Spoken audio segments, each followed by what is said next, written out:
E aí, gente, tudo certo? Pessoal, a gente recebeu uma pergunta que a gente ficou... Na verdade, foi uma pergunta barra uma história familiar que deu pra gente o motivo da gente gravar esse vídeo, que nós vamos falar sobre doenças raras familiares, que são chamadas de doenças autossômicas recessivas. Eu vou explicar algumas coisas nesse vídeo, vou falar um pouco de quais são elas, então, os tópicos que eu vou falar no vídeo. Então, o que são essas doenças? Segundo, quais são as principais doenças? E a terceira, como que ela acontece, como que se adquire. Na verdade, não é uma coisa que você pega na população, então são doenças familiares, como eu falei para vocês. Mas esses três tópicos serão abordados no vídeo de hoje. Se você conhece alguém que tem uma doença rara, esse vídeo pode ajudar, tá bom? Pessoal, considera se inscrever no canal. Eu queria que todo mundo aqui que estiver assistindo esse vídeo, que conhecer uma doença rara, a gente está mapeando essas doenças, se inscreve aqui embaixo pra gente. Qual doença que vocês conhecem, que estão aí na família de vocês, se existe algum tratamento que a medicina reprodutiva pode ajudar, e a gente vai respondendo para todo mundo que comentar. Então, fala aqui com a gente, se inscreve no canal, pessoal, considera se inscrever fazer parte da nossa comunidade e bora pro vídeo.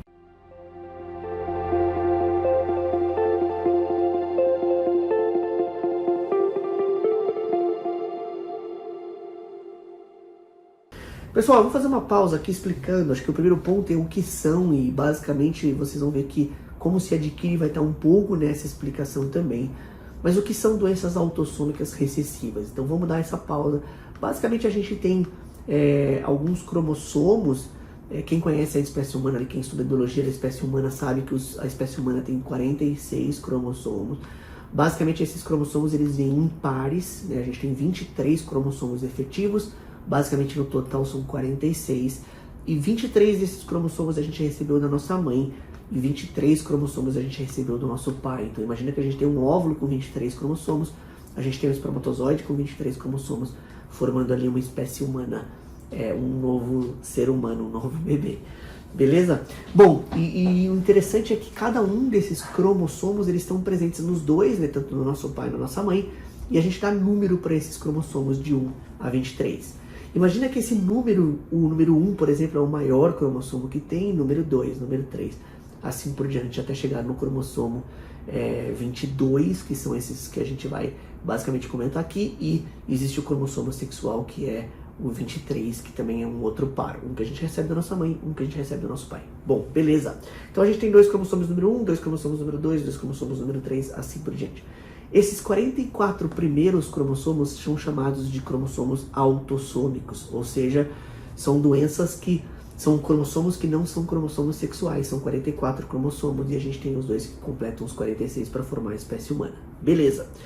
Bom, essa é a primeira pausa que eu queria dar. Eu queria explicar que são esses 46 cromossomos e quem são eles. A segunda pausa que eu queria dar, existe uma regra que a gente aprende no colégio, não sei se vocês lembram dessa regra, que é a regra mendeliana, que são as heranças genéticas mendelianas. Ele foi a pessoa que descreveu através de uma série de exemplos ali, sem conhecer DNA, sem conhecer o que a gente conhece hoje. Ele conseguiu descrever heranças hereditárias através de replicação de moscas, através de casca de ervilha. Então quem conhece um pouco dessa descrição, quem estudou medicina conhece a fundo. Infelizmente a gente conhece a fundo na doença, ali na genética que a gente aprende na faculdade, genética clínica, mas no colégio a gente aprende um pouco dessas heranças. Bom, o que o Mendel falou? Ele falou que existem heranças que estão ligadas aos genes, e existem doenças ligadas a essas heranças. Então, basicamente ele foi a primeira pessoa que falou que quando você tem os dois genes alterados, você pode desenvolver uma doença. Essas doenças a gente chama de recessivas, ou seja, você só expressa a doença quando você tem os dois genes alterados. As doenças podem ser dominantes, as heranças podem ser dominantes, ou seja, se você tiver qualquer um desses dois genes alterados, você já expressa a doença, tá bom? Imagina que uma doença ela é determinada e diagnosticada com um gene único. Quando você tem um gene único, que são as doenças monogênicas, elas respeitam a primeira lei de Mendel, que a gente chama, que basicamente existe uma proporção ali exata do risco de ter esta doença. Então, basicamente, se for uma doença monogênica, a gente tem um gene que determina aquela doença, você tem 25% de chance de ter a doença quando você tem os dois genes alterados. Ela é uma doença autossômica recessiva. E você tem 75% de chance de ter a doença se a doença for uma doença autossômica dominante. Bom, Luiz, qual que é a diferença entre as duas? As recessivas, então, a gente já explicou, estão nesses 44 cromossomos. As dominantes, se você tiver qualquer gene alterado, você vai ter a doença. as recessivas você pode ter os dois, você tem que ter os dois genes alterados para ter a doença. Beleza, então a gente já explicou algumas coisas. Eu sei que é complicado o que eu estou falando, para mim é simples, porque a gente estuda esse assunto inúmeras vezes, a gente fala desse assunto no dia a dia. Mas se você teve dúvida, pausa, volta um pouquinho. E se você ainda ficou com dúvida, me fala que eu faço um desenho para você, eu gravo um shorts aqui no YouTube. Então se você ficou com dúvida, põe aqui, Luiz, não entendi nada do que você falou. Faz um desenho para mim aí, eu faço para vocês, explico de novo, beleza? Bom, qual que é o detalhe? Existem muitas pessoas neste grupo de doenças autossômicas recessivas que são portadores sãos. Ou seja, são pessoas que são em heterozigose, ou seja, tem um gene normal e um gene alterado, e isso não é o suficiente para desenvolver a doença, e a gente vive normalmente com essas doenças na população. Então, as doenças autossômicas monogênicas, autossômicas recessivas, ou seja, doenças que são determinadas por um gene só, que estão presentes nesses 44 cromossomos, que são recessivas, ou seja, só desenvolve quando você tem os dois genes, existem vários genes desse na população. Bom, e como que acontece a doença então? Segundo ponto, como que ele adquire, e depois a gente vai falar das principais doenças. E aí a gente segue em frente. Bom, como que adquire essa doença? Então, vamos lá. Imagina que você tem uma doença, então, de novo, vou usar a doença de um gene só para ficar mais simples. Existem várias doenças monogênicas, mas basicamente uma doença monogênica você pode ter alguém na população que tem uma parte do gene que é não alterado e uma parte do gene alterado. Lembra que a gente sempre recebe um gene do nosso pai e um gene da nossa mãe. Se você tiver um alterado e um normal, você é um portador são, você não tem essa doença. Imagina que todo mundo tem uma porcentagem desses genes alterados na população e que você vai casar com alguém, você vai encontrar alguém na população que também é portador daquele mesmo gene. Bom, quando dois heterozigosos, pessoas que têm um gene alterado em heterozigose, se casam, eu tinha um professor de genética que falava que os riscos realmente começavam. Porque pessoas em heterozigose que se conhecem, que são portadores do gene, vão ter 25% de chance de ter um filho carregando aqueles dois genes alterados. E aí a doença acontece, as doenças autossômicas recessivas acontecem quando uma pessoa nasce recebendo esses dois genes alterados, um do pai e um da mãe. Ou seja, tem toda uma estatística por trás que protege a população desses genes alterados, né? Você precisa que seu pai seja carregador desses genes, você precisa que sua mãe seja carregadora desses genes, e ainda você ainda tem 75% de chance de não ter e 25% de chance de ter.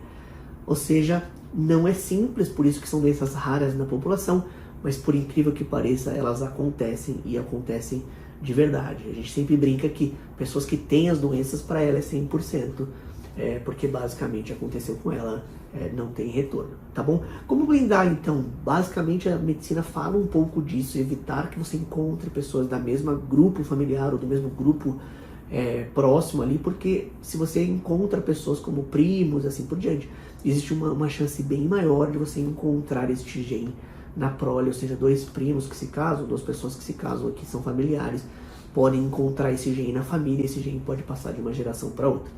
Beleza? Bom, Luiz, dá alguns exemplos dessas doenças monogênicas. Olha que interessante, o albinismo, os albinos, vocês já conseguem ver várias pessoas aí na população que são albinas. Separei alguns outros casos aqui, a fenilcetanúria, olha que interessante. Lembra que quando você toma uma Coca-Cola, se você lê na Coca-Cola, ela contém fenilamina, né, que é o aminoácido ali da Coca-Cola. Se você não tiver a enzima que quebra essa fenilcetanúria, esse aminoácido, você vai conter ali dentro do corpo e você vai ter doença. Simplesmente por a falta de uma enzima. Essa doença é super rara, mas pode acontecer. E essa doença também encontra-se ali no teste do pezinho. Quem sabe esse teste que a gente faz ali na maternidade tem algumas doenças próprias. Se vocês quiserem que depois eu grave um vídeo só falando sobre teste do pezinho, me fala aqui que eu gravo pra vocês, beleza? Quais são as doenças que se pegam ali no teste do pezinho. E tem uma que é muito emblemática, que é a fibrose cística. É tema até de livro, é tema de vídeo, de filme, né? Pessoas que se apaixonam ali com fibrose cística que não podem se encontrar. A fibrose cística é uma doença super rara também, que mexe basicamente nas secreções, no suor, nas secreções do trato gastrointestinal e basicamente na produção de muco pulmonar. Então essa doença deixa um muco espesso, que faz com que a pessoa tenha ali pneumonia de repetição e acaba tendo insuficiência respiratória, acaba falecendo precocemente com este problema. Beleza? E o último ponto, que acho que é um bônus nosso aqui, 3 pontos que eu falei inicial e mais um bônus. O que fazer, como tratar isso, como apagar isso na população. É muito difícil descobrir no primeiro caso, né? As famílias não sabem que estão com aquele gene alterado e você tem uma criança que nasce com aquele problema. Como resolver? Bom, aí entra a reprodução humana. A reprodução humana corrige esses problemas. Basicamente não corrige, mas a gente consegue pesquisar no embrião se o embrião vai ser um portador são ou se o embrião vai ter aquele problema. Na grande maioria das vezes isso é possível, algumas vezes quando o gene é muito pequeno não é possível, mas na maioria das vezes isso é possível, você pesquisa nos embriões. E aí você tem uma opção, por exemplo, de transferir um embrião que não carreia o gene ou que carreia o gene, mas não vai ter nenhuma doença, não vai ter nenhum problema, porque as doenças são autossômicas recessivas. Beleza? Então a reprodução humana realmente resolve. Dificilmente a gente consegue fazer na população sem conhecer que essa doença está presente. Na maioria das vezes essas doenças dão sintoma, então você só descobre quando realmente a paciente tem o portador são, ele não tem sintoma nenhum. Então é uma alteração gênica invisível na população. Pessoal, espero ter deixado o tema simples. Eu sei que não é um tema simples, nas doenças autossômicas recessivas não é um tema simples, mas eu espero ter deixado mais tranquilo. Pausa o vídeo aqui, eu separei algumas estatísticas para falar dessas doenças, acho que não faz sentido, eu preferi explicar um pouquinho mais sobre uma dessas doenças. Se isso te ajudou de alguma forma, ou te ajudou, ou vai ajudar alguém que você conhece, se inscreve no canal, ajuda a gente aí, ativa as notificações, deixa comentário, faz parte da nossa comunidade e eu vejo vocês aí nos próximos vídeos.